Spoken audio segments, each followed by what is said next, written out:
Ilgi 2009. gadā mēs to aizsākām, un šobrīd katru gadu mēs apmēram 20 000 iedodam, bet tā kā restaurātori Latvijā ir maz, viņi paši restaurē, tad ir tāds diezgan absurds, ka viņi kaut kur dara kaut ko, tad pie mums kaut ko dara ļoti, ļoti lēni iet. Pagājušā gadā viņi pat neapguva visus mūsu līdzekļus.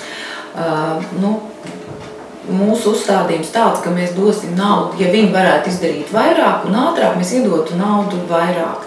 Skaidrs, ka mēs rīkojam akcijas, bet mēs rīkojam akcijas un arī koncerts labdarības. Mums ļoti skaisti koncerti bija pagājušajā gadu un arī aizpagājušajā gadu ar labiem māksliniekiem, bet tik daudz līdzekļus tur nevar savākt, un arī ir tik daudz to prasītāju un iedzīvotāju tur maksā, bet vienalga tā vieta ir unikāla. Kādreiz tā baznīca bija arī kalpoja zvejniekiem kā bāka, un man liekas, ka kopš mēs vispār atvērām tās baznīcas durvis, man liekas, ka arī mūsu novadā ienāca svētība, jo tās ir tās pamatlietas, skola, baznīca, tās ir lietas, kas jābūt katrā novadā.